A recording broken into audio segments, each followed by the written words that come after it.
Bonjour à toutes et à tous et bienvenue dans ce 4e micro ouvert qui aura toujours comme thème la gestion des déchets. Aujourd'hui nous parlerons sensibilisation et notre question sera comment mobiliser la population sur la question des déchets et elle nous vient du Bénin. Comme nous savons tous, les déchets ne sont pas un sujet très appétissant et où que vous soyez sur la planète, la sensibilisation à la gestion des déchets mérite une stratégie de communication bien établie en préalable, car c'est un sujet qui peut être émotionnel et pas intéressant pour une grande partie de la population. Donc avant de vous lancer dans une mission de sensibilisation, il est très important de définir un objectif SMART, c'est-à-dire un objectif qui sera réalisable en temps, en moyens et en espace, c'est-à-dire sur une zone géographique très précise. Par exemple, j'aimerais mettre en place le tri des biodéchets, le tri des déchets organiques de cuisine dans mon quartier en moins de 2 mois. Là, nous avons un objectif SMART et ça nous donne une direction vers laquelle on veut aller. Pensez petit, local et dans un temps court à moyen. Et si déjà vous mettez en place petit et local, alors après, vous pourrez adapter à une zone géographique plus grande et sur une échelle de temps plus grande. Il est intéressant souvent de s'asseoir avant de se lancer dans une stratégie de communication ou une stratégie de sensibilisation pour se dire qu'est-ce qui m'anime, moi ? Est-ce que si je suis sensible à la question des déchets, c'est parce que j'ai des valeurs ? Ou alors j'ai un intérêt social ou un intérêt financier, un intérêt matériel ? Si maintenant une personne venait vers moi pour essayer de me sensibiliser sur une cause que je ne connais pas, qu'est-ce que cette personne devrait faire pour arriver à m'atteindre ? Nous avons tous des cartes du monde différentes, nous avons tous des vécus différents, des éducations différentes, un cercle familial, un cercle amical différent, donc on a tous des lunettes différentes du monde. Quelque chose qui pourrait être pour nous évident ne sera sûrement pas évident pour notre voisin. Avec le temps et l'expérience, je me suis rendu compte que souvent c'était le manque d'information qui faisait que les personnes n'étaient pas sensibles ou ne faisaient pas attention à quelque chose qu'on pense être évident. Pour nous, peut-être nous pensons que c'est évident de ne pas jeter les déchets dans la rue, mais certaines personnes le feront, et souvent c'est un manque de connaissances sur le sujet qui fait que les personnes font ce geste.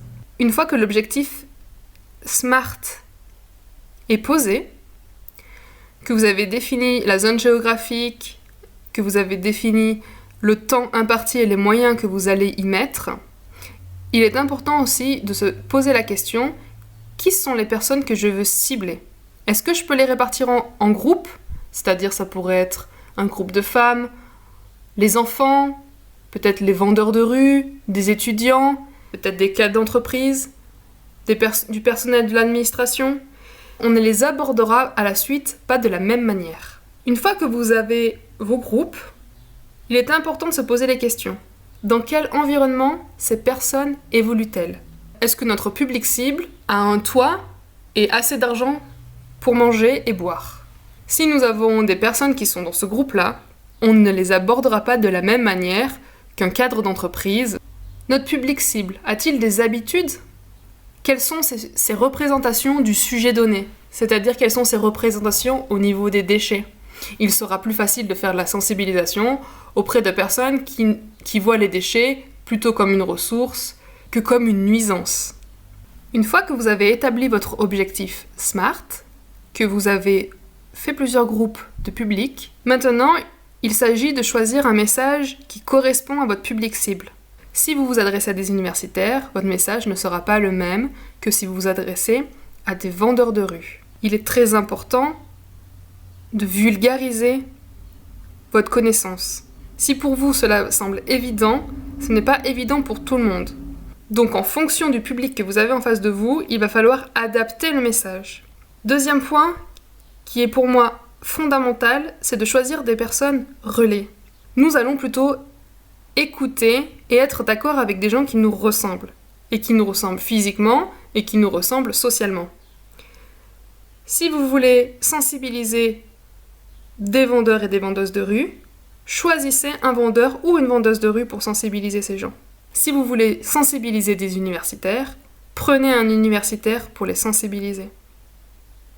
Si vous voulez sensibiliser des personnes âgées, prenez une personne âgée que vous aurez formée préalablement et qui, à son tour, ira sensibiliser le public qui lui ressemble. Un troisième point qui me semble très important également, c'est d'agir localement.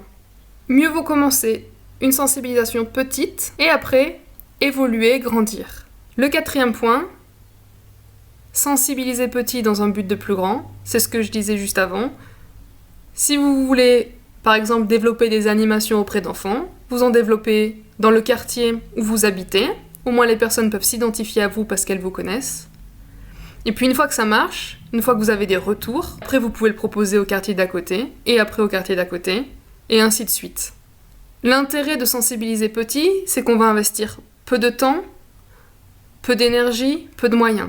Un dernier point que je voudrais aborder avant de passer à la prochaine slide, c'est que si vous voulez sensibiliser au sujet de la gestion des déchets, par exemple, il y a un déchet qui est très gratifiant, c'est les déchets organiques.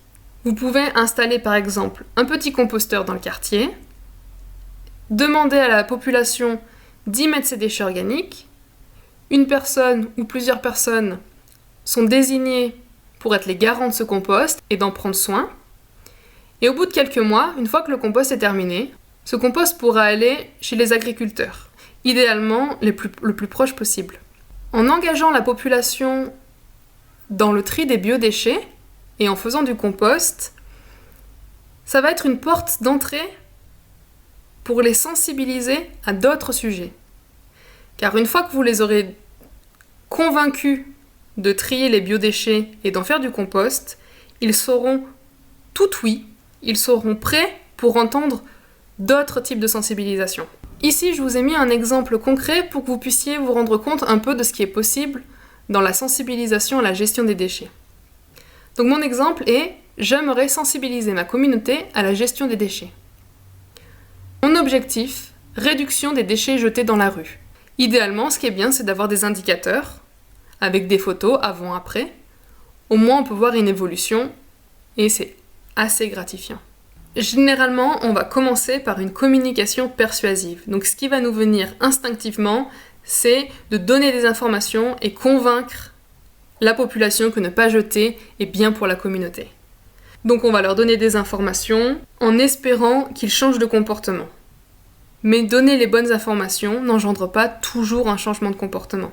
Nous savons tous que fumer est mauvais pour la santé, et pourtant, encore plein de personnes fument. Il y a vraiment un fossé entre l'information et le changement de comportement. Et grâce à des techniques de communication engageantes, nous pouvons changer les comportements en suivant des stratégies que nous avons préalablement élaborées. Donc revenons à ma rue. J'habite pas loin du campus. Donc c'est à ce moment-là que je vais devoir choisir une personne relais, un influenceur, une personne auquel les étudiants vont pouvoir s'identifier. J'ai un ami étudiant et il est plutôt sensible à la cause. Donc je vais l'utiliser pour être la personne relais, la personne qui va aller à la rencontre de cette population estudiantine et les sensibiliser. Cette personne relais va devoir engager les autres étudiants. Par exemple, votre ami étudiant va à la rencontre d'autres étudiants et leur demande de remplir un sondage. Par exemple, qu'est-ce qu'ils connaissent des déchets? Qu'est-ce qu'ils pensent des déchets? Est-ce qu'ils sont intéressés au sujet? Ça permet de mettre un pied dans la porte et puis de les arrêter un moment pour réfléchir autour de ce sujet. C'est aussi à ce moment qu'on peut entendre et répondre à leurs interrogations. Peut-être que nous entendrons que certains étudiants jettent au sol parce qu'ils ne trouvent jamais de poubelle. Donc nous, on pourrait faciliter leur changement, par exemple en leur offrant un sachet dans lequel ils pourraient mettre leurs déchets quand ils sont dans la rue. Et ce sachet, une fois qu'ils ont mis quelques déchets dedans, ils le jettent finalement dans une poubelle qu'ils verraient plus tard. Dans une autre vidéo, je parlais de cendriers portatifs pour éviter que les personnes jettent leurs mégots dans la rue.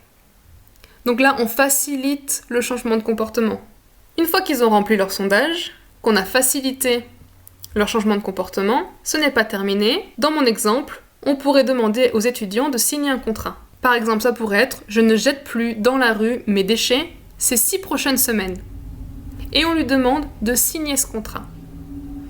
En signant ce contrat, il décide de lui-même, publiquement, devant nous, qu'il est d'accord avec ce contrat. Il est important de faire 2 contrats, un pour nous et un pour eux.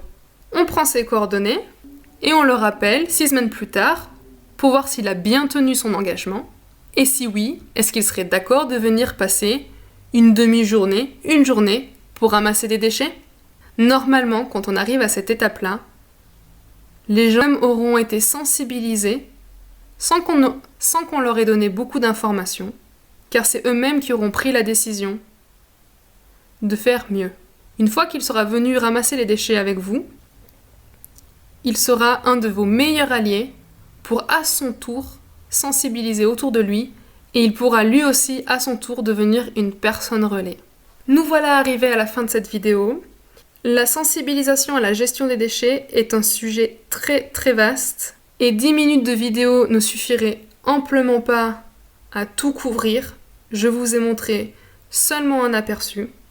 Et si vous avez des questions à propos de ça, merci de les poser en commentaire et j'essaierai d'y répondre au mieux. Idéalement, si vous avez des projets de sensibilisation ou si vous sensibilisez déjà et que vous rencontrez des problèmes, merci aussi de le mettre dans les commentaires et on y réfléchira ensemble. N'hésitez pas à nous suivre sur nos différents réseaux sociaux, @lanature-s'exprime et @westlab. Je vous laisserai méditer sur une citation de Antoine de Saint-Exupéry, qui pour moi est une clé de la réussite d'une sensibilisation à l'environnement.